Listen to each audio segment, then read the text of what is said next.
नमस्कार आप सभी को।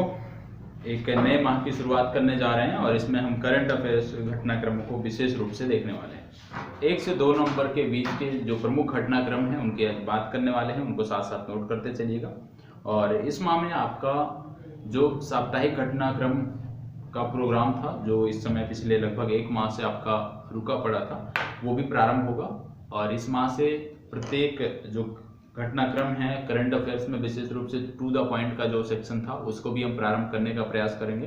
तो सारी चीज़ें आपकी नियमित हो जाएंगी दीपावली से, और इससे आपको काफ़ी मदद भी मिलेगी। साथ ही साथ बिहार राज्य का एग्जाम है और कुछ राज्यों के एग्जाम हैं, तो प्रयास यह भी कर रहा हूं कि वर्ष 2021 के, क्योंकि वर्ष 2021 समाप्ति की तरफ अग्रसर है, तो वर्ष 2021 में जितने भी महत्वपूर्ण घटनाक्रम हैं उनके प्रश्नों के रूप में भी उनका रिवीजन कराने का प्रयास रहेगा।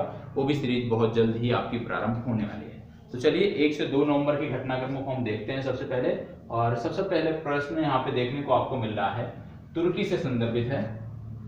प्रश्न कह रहा है, तुर्की के राष्ट्रपति रेसेप तैयब एर्दोगन ने अमेरिका, फ्रांस और जर्मनी समेत कितने राजदूतों को देश छोड़ने का आदेश दिया है। मतलब आप जानते हो कि इस समय विवाद चल रहा है तुर्की और यदि हम देखें तो विश्व की प्रमुख अर्थव्यवस्थाओं के बीच, और उसी को ध्यान में रखते हुए तुर्की ने जो है रेसेप तैयब एर्दोगन जो यहाँ के राष्ट्रपति हैं, उन्होंने अमेरिका, फ्रांस, जर्मनी, कनाडा समेत कई सारे देशों के राजदूतों को देश छोड़ने का आदेश दिया है।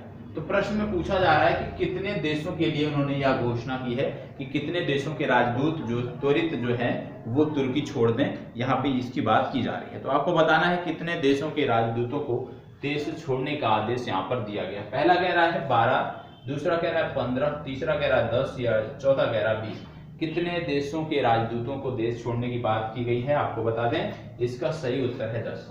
10 देश हैं जिनमें से प्रमुख हैं अमेरिका, फ्रांस, जर्मनी और कनाडा, और 6 अन्य देश हैं जिनके राजदूतों को देश छोड़ने के लिए कहा गया है।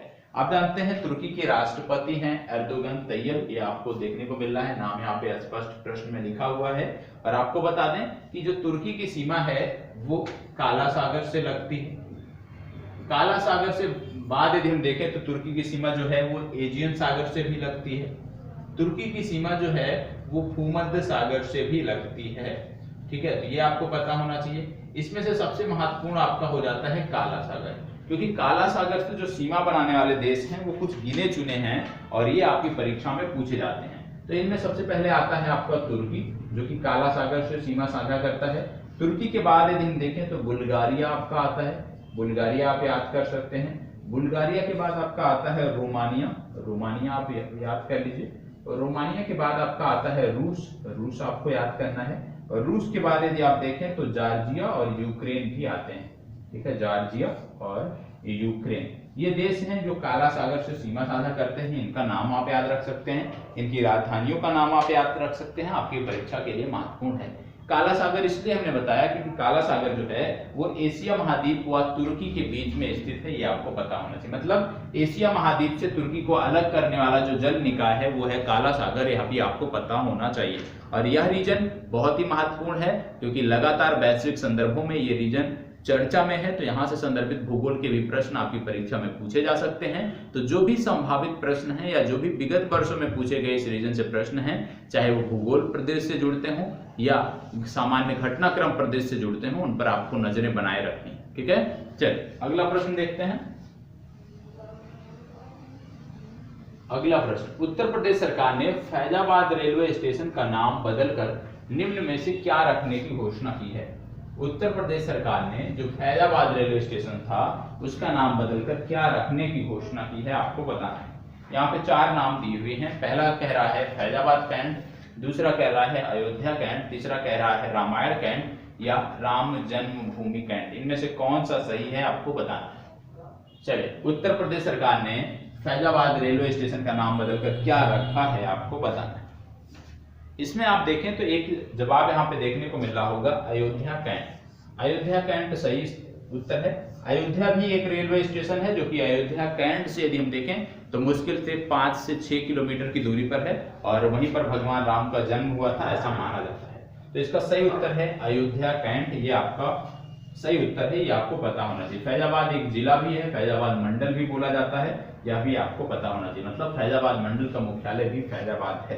ठीक है, आपको बता दें पिछले दिनों यूपी में जो है रुद्राक्ष कन्वेंशन सेंटर जो है सम्मेलन कक्ष बनाया गया था, ये भी आपको पता होना चाहिए।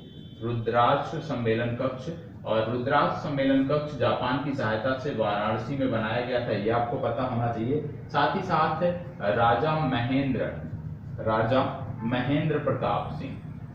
महेंद्र प्रताप सिंह विश्वविद्यालय बन रहा है, जो कि अलीगढ़ में बन रहा है, ये आपको पता होना चाहिए।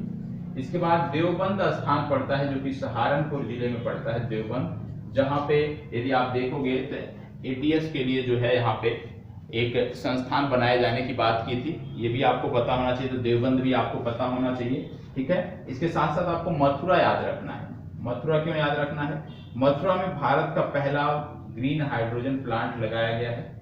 ग्रीन हाइड्रोजन प्लांट जो कि भारत का है, ये लगाया गया मथुरा में, और इसको लगाया है आईओसी, इंडियन ऑयल कॉर्पोरेशन ने इसको लगाया है, ये आपको पता होना चाहिए। साथ ही साथ नोएडा आपको याद रखना है। नोएडा क्यों याद रखना है? नोएडा इसलिए याद रखना है क्योंकि उत्तर प्रदेश का पहला प्रदूषण नियंत्रण टावर जो है वो नोएडा में लगाया गया है। इसके साथ साथ पिछले दिनों मैंने आपको बताया था कि प्रधानमंत्री रोजगार सृजन कार्यक्रम में सबसे ज्यादा खर्च करने वाला भारत का राज्य है उत्तर प्रदेश, वह भी आपको याद रखने की जरूरत है। उत्तर प्रदेश की यदि हम बात करें तो उत्तर प्रदेश की राजधानी है लखनऊ, और लखनऊ की यदि हम बात करें तो लखनऊ आपको गोमती नदी के तट पर देखने को मिलेगा, गोमती नदी के किनारे स्थित है। यहाँ के मुख्यमंत्री हैं योगी आदित्यनाथ, और योगी आदित्यनाथ जो हैं ये सांसद हुआ करते थे जिस जिले का नाम था गोरखपुर। तो ये गोरखपुर से सांसद हुआ करते थे, और गोरखपुर के बारे में कई बार हमने बताया है। तो आज का आपका होमवर्क है कि गोरखपुर में जो है किसके नाम से चिड़ियाघर बन रहा है, ये आपको बताना है।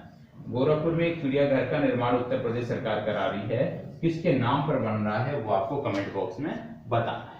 चलिए आगे बढ़ते हैं। भारतीय रिजर्व बैंक के गवर्नर हैं शक्तिकांत दास, और इनका कार्यकाल जो है बढ़ा दिया गया है। तो बोला जा रहा है कि भारतीय रिजर्व बैंक के गवर्नर शक्तिकांत दास का कार्यकाल कितने वर्षों के लिए बढ़ा दिया गया है, ये आपको बताना है। तो चलिए बताएं कि कितने वर्षों के लिए इनके कार्यकाल को बढ़ाया गया है। यहाँ पे विकल्प में है 2 वर्ष, 4 वर्ष, 3 वर्ष या 1 वर्ष। कितने वर्षों के लिए बढ़ाया गया है आपको बताना। चलिए बताएं। आरबीआई की बात हो रही है, रिजर्व बैंक ऑफ इंडिया, भारतीय रिजर्व बैंक की बात हो रही है। तो आप जानते हैं आरबीआई जिसको बोलते हो आप रिजर्व बैंक ऑफ इंडिया, इसकी जो स्थापना हुई थी 1 अप्रैल को हुई थी। 1 अप्रैल वर्ष 1935 को हुई थी, और इसकी स्थापना हुई थी कोलकाता में, ये आपको याद रखना है। हेडक्वार्टर की बात करें तो इसका हेडक्वार्टर आपको मुंबई में देखने को मिलेगा। शक्तिकांत दास वर्तमान समय में इसके प्रमुख हैं। तो इसमें बात हो रही है कि शक्तिकांत दास का कार्यकाल कितने वर्षों के लिए बढ़ाया गया है, इसका उत्तर है सी विकल्प। 3 वर्षों के कार्यकाल की बढ़ोतरी शक्तिकांत दास की गई है, यह आपको पता होना चाहिए। चलिए आगे बढ़ते हैं। हाल ही में किस देश ने पहली बार देश के सीमावर्ती क्षेत्रों के संरक्षण और शोषण पर एक राष्ट्रीय कानून बनाया है? तो कौन सा देश है जिसने सीमावर्ती क्षेत्रों के संरक्षण और शोषण पर एक कानून बनाया है, ये आपको बताना है। इनमें से कौन सा देश है आपको बताना है। पहला है भारत, दूसरा है चीन, तीसरा है नेपाल, चौथा है बांग्लादेश। इनमें से किस देश ने इस कानून को बनाया है आपको बताना है। चलो इन 4 देशों में से किस देश ने इस कानून को बनाया है आपको बता दें। इसका सही उत्तर है चीन। चीन की यदि हम बात करें तो आपको पता होगा चीन के बारे में कुछ बेसिक जानकारी, जैसे CNSA सबसे पहली बात तो इनकी स्पेस एजेंसी का नाम है। इनकी राजधानी है बीजिंग, इनकी मुद्रा है रेन मिनबी, ठीक है। साथ ही साथ शी जिनपिंग यहाँ के राष्ट्रपति हैं। इतनी बेसिक जानकारी है जो चीन के बारे में हमेशा आपको याद रखना है। जो इनकी अंतरिक्ष एजेंसी है CNSA, ये अधिकतर एक रॉकेट का प्रयोग करती है, और इसका नाम है लॉन्ग मार्च 5, ठीक है। लॉन्ग मार्च कैटेगरी के रॉकेट का प्रयोग करती है। वर्तमान समय में इसका 5वां संस्करण आप कह सकते हैं सेवा में है। इसके साथ साथ आपको बता दें पिछले दिनों चीन ने शिजियान 21 नामक एक नया उपग्रह इन्होंने लॉन्च किया था, जिसका नाम था शिजियान 21। ये आपको पता होना चाहिए। सबसे अधिक ऊंचाई वाला क्लाउड कंप्यूटिंग सिस्टम जो स्थापित है वो चीन में स्थापित है, ये आपको पता होना चाहिए। इसके साथ साथ आपको याद रखना है एक नाम हुआलांग प्रथम। ये क्यों याद रखना है? हुआलांग प्रथम जो है ये 3य पीढ़ी की नाभिकीय ऊर्जा प्रौद्योगिकी है, ये आपको याद रखनी है, जो कि चाइना ने डेवलप किया है। हुआलांग प्रथम तृतीय पीढ़ी की नाभिकीय ऊर्जा प्रौद्योगिकी है। इसके साथ साथ आप जानते हो चीन का जो नेविगेशन सिस्टम है वो है बाइजू, ये भी आपको पता होगा, चीन का नेविगेशन सिस्टम है। साथ ही साथ आपको पता होगा पिछले दिनों इनका झारोंग नामक, ये नाम आपको पता है, झारोंग नामक इनका मार्स रोवर था जो मंगल ग्रह पर सफलतापूर्वक उतरा था। इतनी जानकारी चीन के बारे में आपको होनी चाहिए। अगला प्रश्न, श्रीनगर से संयुक्त अरब अमीरात के शारजाह के लिए सीधी उड़ान शुरू करने वाली पहली एयरलाइंस कौन सी है? श्रीनगर से यूएई के लिए उड़ान शुरू करने वाली पहली एयरलाइंस कौन सी है आपको बताना है। Go First, Air India, Spice Jet या विस्तारा, इनमें से कौन सी है ये आपको बताना है। चलो बताएं, इनमें से किस एयरलाइंस द्वारा पहली बार श्रीनगर से यूएई के बीच उड़ान भरी गई है? चलो अच्छा प्रश्न है, पूछा जा सकता है। देखो इसका सही उत्तर है गो फर्स्ट, ठीक है, गो फर्स्ट ए विकल्प इसका सही उत्तर है। गो फर्स्ट ने सबसे पहले श्रीनगर से यूएई के लिए उड़ान भरा है। साथ ही साथ आपको बता दें एक कंपनी हमारी है इंडिको, भारत में देखने को मिलती है इंडिको ने कोटक बैंक से समझौता किया था। किस लिए समझौता किया था? इन्होंने कोटक बैंक से साथ मिलकर एक क्रेडिट कार्ड जारी किया है जिसका नाम है काचिंग नामक एक को ब्रांडेड क्रेडिट कार्ड जारी किया है इंडिको और कोटक महिंद्रा बैंक ने, ये आपको पता होना चाहिए। इंडिको की यदि हम बात करें तो इनकी जो पेरेंट कंपनी है उसका नाम है इंटर ग्लोब एविएशन। क्या नाम है? Inter globe aviation. और इंटर ग्लोब एविएशन जो है इसके बारे में आपको बता दें कि इसका हेडक्वार्टर आपको देखने को मिलेगा गुरुग्राम में, ठीक है, गुरुग्राम में इसका हेडक्वार्टर देखने को मिलेगा। कोटक महिंद्रा बैंक की यदि हम बात करें तो इसका हेडक्वार्टर आपको मुंबई में देखने को मिलेगा, ये आपको पता होना चाहिए। इतनी बेसिक जानकारी है जो आपको होनी चाहिए, ठीक है। चलिए आगे बढ़ते हैं। अगला प्रश्न, हाल ही में किस देश की सेना ने देश के प्रधानमंत्री एवं अंतरिम सरकार के मंत्रियों को गिरफ्तार कर सरकार को भंग कर आपातकाल लगा दिया? ये घटनाक्रम कहां पर हुए हैं कि देश के जो प्रमुख आपके चुने हुए नेता थे, चुने हुए लोग थे, उनको गिरफ्तार कर आपातकाल सेना ने लगा दिया है। सूडान, चीन, रूस या इराक, इनमें से कौन सा है आपको बताना है। सूडान, चीन, रूस या इराक, चलो बताएं इनमें से कौन सा सही है। इन चारों में से कौन सा सही है आपको बताना है। आपको बता दें इसका सही उत्तर है सूडान। चीन हो नहीं सकता, रूस भी नहीं है, इराक भी नहीं, ठीक है, ये इसका सही उत्तर है सूडान। सूडान के बारे में यदि हम बात करें, आप जानते हो अफ्रीका का एक देश है, ठीक है, अफ्रीका कॉन्टिनेंट का एक देश है और अफ्रीका कॉन्टिनेंट विश्व का एकमात्र ऐसा महादेश है जिससे होकर तीनों रेखाएं गुजरती हैं। तीनों रेखाएं का मतलब कर्क रेखा, मकर रेखा और विषुवत रेखा, तीनों रेखा आपको देखने को मिलता है किस महादेश से होकर गुजरती हैं, ये आपको पता होना चाहिए। अफ्रीका में जो सूडान है उसकी राजधानी है खार्तूम, ये आपको पता होना चाहिए। और ये जो राजधानी है खार्तूम, इसके बारे में बता दें कि यहाँ पे व्हाइट नाइल या नील नदी और ब्लू नील या ब्लू नाइल, इन दोनों नदियों का संगम होता है। और जब व्हाइट नील और ब्लू नील आकर खार्तूम नामक स्थान पर मिल जाती हैं तो इनकी संयुक्त धारा को हम नाइल नदी या नील नदी के नाम से जानते हैं। तो आपको याद रखना है व्हाइट नील और ब्लू नील जो है वो खार्तूम नामक स्थान पर आकर मिलती हैं। एक प्रश्न पूछा जा सकता है कि व्हाइट नील का उद्गम कहां से होता है, तो इनका जो उद्गम है वो नो झील से होता है। और यदि आपसे पूछ लिया जाए ब्लू नील का उद्गम कहां से होता है, तो लेक टाना है इथियोपिया में, लेक टाना से इसका उद्गम होता है, ये आपको पता होना चाहिए। तो इतना आपको होना चाहिए कि जो नील नदी है, जो अफ्रीका की जीवनदायिनी नदी कही जाती है, उसका जो उद्गम होता है वो आप कह सकते हो कि व्हाइट नील और ब्लू नील के मिलने से होता है, जिनमें से ब्लू नील का जो उद्गम है लेक टाना से होता है और व्हाइट नील नदी का उद्गम नो झील से होता है। जब ये दोनों खार्तूम नामक स्थान पर सूडान में आपस में आकर मिलती हैं तो इनकी संयुक्त धाराओं को हम नील नदी के नाम से जानते हैं और नील नदी आगे चलकर जो है वो भूमध्य सागर में जाकर मिल जाती है। इतनी जानकारी आपको यहाँ से होनी चाहिए, ठीक है। चलिए आगे बढ़ते हैं। प्रश्न संख्या 7, हाल ही में संभव नाम का राष्ट्रीय स्तर का जागरूकता कार्यक्रम किस मंत्रालय द्वारा शुरू किया गया? संभव नाम का जागरूकता कार्यक्रम किस मंत्रालय द्वारा शुरू किया गया है, ये आपको बताना है। तो चलिए बताएं, संभव नाम का जागरूकता कार्यक्रम किस मंत्रालय द्वारा शुरू किया गया है। केंद्रीय स्वास्थ्य मंत्रालय, MSME मंत्रालय, नागरिक उड्डयन मंत्रालय या आयुष मंत्रालय। बात हो रही है संभो नाम का जो ये कार्यक्रम है, विशेष रूप से ये 1300 कॉलेजों में शुरू किया गया है। 1300 कॉलेजों के लगभग 1.5 लाख बच्चे इससे जुड़ेंगे और विशेष रूप से इसका उद्देश्य है कि जो बच्चे हैं इनको उद्यमिता के बारे में जागरूक किया जाए, इनको खुद का उद्योग कैसे लगाएं इसके बारे में जानकारी दी जाए, इनको प्रेरित किया जाए।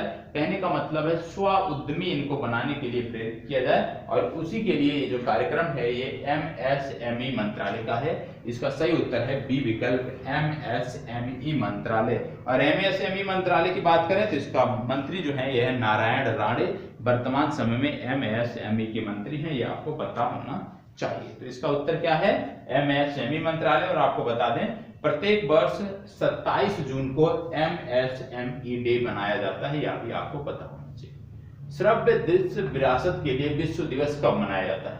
श्रव्य दृश्य विरासत के लिए विश्व दिवस कब मनाया जाता है आपको बताना है। 4 विकल्प आपके सामने हैं, 26 अक्टूबर, 27 अक्टूबर, 28 अक्टूबर या 29 अक्टूबर। इनमें से कौन सा सही है? सबसे पहली बात, यूनेस्को द्वारा इसको मनाया जाता है। 2005 से इसकी शुरुआत हुई थी, 2005 में पहली बार मनाया गया था और प्रत्येक वर्ष इसको हम 27 अक्टूबर की तिथि को मनाते हैं। तो इसका सही उत्तर है 27 अक्टूबर, बी विकल्प। ठीक है, चलें इसको बताएं। किस देश में, यहाँ पे थोड़ा सा त्रुटि है, यहाँ पे है COP27। क्या बात हो रही है यहाँ पे बात हो रही है COP27, कॉन्फ्रेंस ऑफ पार्टी 27 की बात हो रही है। तो किस देश में COP27 का आयोजन किया जा रहा है, किया जाएगा आपको बताना है। इजिप्ट, ईरान, भारत या जापान। वर्तमान समय में COP26 का आयोजन चल रहा है और COP26 का आयोजन ग्लासगो में हो रहा है, ये आप सबको पता होगा। भारतीय प्रधानमंत्री इसमें प्रतिभाग करने के लिए गए। तो आपको बताना है कि अगला COP का आयोजन कहाँ किया जाएगा, COP27। आपको बता दें COP27 का जो आयोजन है ये इजिप्ट में किया जाएगा, मिस्र में किया जाएगा, ये आपको पता है। आपको बता दें कि मिस्र का एक शहर है, शहर का नाम आपको याद कर लेना है, शर्म अल शेख नामक शहर है जहां पर इसका आयोजन किया जाएगा, ये आपको पता होना चाहिए। साथ ही साथ आपको बता दें कि जो COP26 का आयोजन हुआ, यहाँ पर ऑस्ट्रेलिया ने घोषणा किया, ऑस्ट्रेलिया ने एक घोषणा पत्र अपनाया जिसमें 2050 तक नेट जीरो कार्बन उत्सर्जन की बात की गई। तो ऑस्ट्रेलिया ने 2050 तक नेट जीरो कार्बन उत्सर्जन के घोषणा पत्र को अपनाया। साथ ही साथ आपको बता दें सऊदी अरब ने भी यहाँ पर 2060 तक ये प्रतिबद्धता दिखाई कि शुद्ध शून्य ग्रीन हाउस उत्सर्जन जो है सऊदी अरब 2060 तक करने लगेगा। तो यहाँ पे दोनों लक्ष्य ऑस्ट्रेलिया और सऊदी अरब के आपको पता होना चाहिए। साथ ही साथ आपको बता दें ऑस्ट्रेलिया के साथ अभी हमने एक सैन्य अभ्यास किया था जिसका नाम था ऑस इंड नामक जो सैन्य अभ्यास था ये भारत और ऑस्ट्रेलिया के बीच होता है और इसमें भारत से 2 जहाज अभ्यास में भाग लेने के लिए गए थे। एक का नाम था INS शिवालिक, ये नाम महत्वपूर्ण होते हैं। दूसरा नाम था INS कदमत। तो INS कदमत और INS शिवालिक जो है ऑस इंड एक्सरसाइज में भाग लेने के लिए गए हुए थे, ये भी आपको पता होना चाहिए। एक अन्य सैन्य अभ्यास इन दिनों चर्चा में है जिसका नाम है कोंकण शक्ति, और कोंकण शक्ति सैन्य अभ्यास पहली बार 3 देशों के मध्य होने जा रहा है। अभी तक ये भारत और ब्रिटेन के मध्य प्रमुख सैन्य अभ्यास था, लेकिन अभी ये त्रिपक्षीय होने जा रहा है, यह भी आपको पता होना चाहिए। चलिए बढ़ते हैं आगे और अगला प्रश्न देखते हैं। हाल ही में जंगल टी टॉय ट्रेन का शुभारंभ किस राज्य में किया गया? जंगल टी टॉय ट्रेन का शुभारंभ कहाँ किया गया? पश्चिम बंगाल, तेलंगाना, तमिलनाडु, आंध्र प्रदेश। मतलब जंगल टी टॉय ट्रेन कहाँ पर चलाई गई है आपको बताना है। 4 विकल्प हैं, पश्चिम बंगाल, तेलंगाना, तमिलनाडु, आंध्र प्रदेश। आपको बता दें कि सिलीगुड़ी से रोंगटोंग, कहां से? सिलीगुड़ी से और रोंगटोंग नामक स्थान के बीच चलाई गई, सिलीगुड़ी से रोंगटोंग, और यह स्थान पड़ता है पश्चिम बंगाल में। तो इसका सही उत्तर हो गया पश्चिम बंगाल में। पश्चिम बंगाल में एक योजना चलती है जिसका नाम है माँ योजना, और इसके अंतर्गत 5 रुपए में भोजन उपलब्ध कराया जाता है, ये आपको पता होना चाहिए। साथ ही साथ मिताली एक्सप्रेस भारत और बांग्लादेश के बीच चलाई जाएगी, उसकी भी शुरुआत पश्चिम बंगाल से होगी। इसके साथ साथ आपको याद रखना है कि पिछले दिनों कोलकाता जो बंदरगाह है, जिसको बोलते हैं श्यामा प्रसाद मुखर्जी बंदरगाह, श्यामा प्रसाद मुखर्जी बंदरगाह, जिसको कोलकाता बंदरगाह बोलते हैं और 150 वर्ष से ज्यादा पुराना यह बंदरगाह है। यहाँ पर radio over internet protocol, note कर लीजिएगा, रेडियो ओवर इंटरनेट प्रोटोकॉल का अनावरण जो है विशेष रूप से समुद्री संचार को बेहतर करने के लिए श्यामा प्रसाद मुखर्जी बंदरगाह पर किया गया। क्या किया गया? रेडियो ओवर इंटरनेट प्रोटोकॉल का अनावरण समुद्री संचार को बेहतर बनाने के लिए श्यामा प्रसाद मुखर्जी पोर्ट या कोलकाता पोर्ट पर किया गया, जो कि 150 वर्ष पुराना पोर्ट है। ठीक है, इतनी जानकारी आपको होनी चाहिए। आगे बढ़ते हैं। हाल ही में किस देश ने महालेखा परीक्षक से संबंधित संस्थाओं को मजबूत करने के लिए भारत से समझौता किया है? किस देश ने यह समझौता किया है? किस देश ने अपने यहाँ महालेखा परीक्षक से संबंधित संस्थाओं को मजबूत करने के लिए भारत से समझौता किया है? आपको बताना है। यहाँ पर आपके विकल्प हैं मालदीव, श्रीलंका, बांग्लादेश या म्यांमार। तो आपको बता दें इसका सही उत्तर है मालदीव। मालदीव की राजधानी है माले और यहाँ के एक व्यक्ति है जिनका नाम है अब्दुल्ला शाहिद। अब्दुल्ला शाहिद का नाम इसलिए याद रखना है क्योंकि संयुक्त राष्ट्र महासभा, जिसको बोलते हैं यूनाइटेड नेशन जनरल असेंबली, तो संयुक्त राष्ट्र महासभा के प्रमुख के रूप में इनको नियुक्त किया गया है, इसलिए इनका नाम महत्वपूर्ण है। साथ ही साथ मालदीव के साथ भारत एक्योबेरी नामक सैन्याभ्यास भी करता है, यह भी आपको पता होना चाहिए। आपके लिए होमवर्क है कि भारत कितनी डिग्री अक्षांश रेखा के माध्यम से मालदीव से अलग होता है, ये आप कमेंट बॉक्स में बताएंगे। ये आज का आपका होमवर्क। तो आज की जो हमारी चर्चा थी करंट अफेयर्स की, वो यहीं पे समाप्त होती है। अब से आपके लिए करंट अफेयर्स नियमित रहेगा और इसका एक समय निर्धारित रहेगा कि रात्रि 8 बजे आपको प्रतिदिन अब करंट अफेयर्स मिलेगा। तो करंट अफेयर्स पे ज्यादा ध्यान दें, विशेष फोकस करें, क्योंकि जो परीक्षाएं अब हो रही हैं उसमें यदि जीएस का भी प्रश्न आ रहा है तो कहीं ना कहीं करंट अफेयर्स से जुड़ा हुआ आ रहा है। कम से कम करंट अफेयर से आपको इतनी जानकारी रहे कि कौन से व्यक्ति चर्चा में है, कौन सी संस्था चर्चा में है, कौन सा स्थान चर्चा में है, और उनके बारे में आप अच्छे से अध्ययन कर सके। तो अपनी चर्चा को यहीं पे विराम देते हैं। बहुत बहुत आभार, धन्यवाद।